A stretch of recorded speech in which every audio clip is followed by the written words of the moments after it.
बहुत समय पहले की बात है। समर प्रताप नाम का एक राजा था जो अपनी ताकत, बुद्धिमत्ता और न्यायप्रियता के लिए पूरे राज्य में प्रसिद्ध था। लेकिन उसकी जिंदगी में कुछ अधूरा सा था। महल की चकाचौंध और सत्ता के बावजूद उसका दिल खाली था। एक दिन महल में एक भव्य उत्सव हो रहा था। पूरे राज्य से लोग आए थे और वहीं पहली बार राजा ने उसे देखा। दासी, एक साधारण लेकिन बेहद खूबसूरत और आत्मविश्वासी लड़की। उसकी आंखों में गहराई थी और उसकी मुस्कान में जादू। राजा ने उसे तुरंत बुलवाया। तुम्हारा नाम क्या है? राजा ने पूछा। दासी, उसने झुकते हुए कहा। यह पहली मुलाकात थी, लेकिन इसके बाद दोनों के बीच मुलाकातों का सिलसिला शुरू हो गया। दासी और राजा के बीच गहरी दोस्ती हो गई। धीरे धीरे यह दोस्ती प्यार में बदलने लगी। दासी न केवल राजा के दिल के करीब थी, बल्कि उसकी सलाह से राज्य के कई फैसले भी प्रभावित होने लगे। लेकिन यह बात दरबार के मंत्रियों और कुछ दरबारियों को खटकने लगी।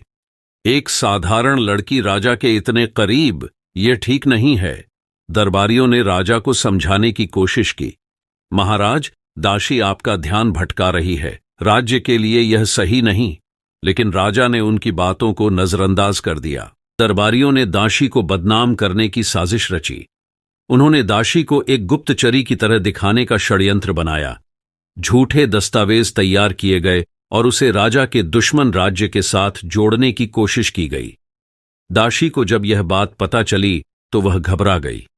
वह तुरंत राजा के पास गई और सब कुछ बताया।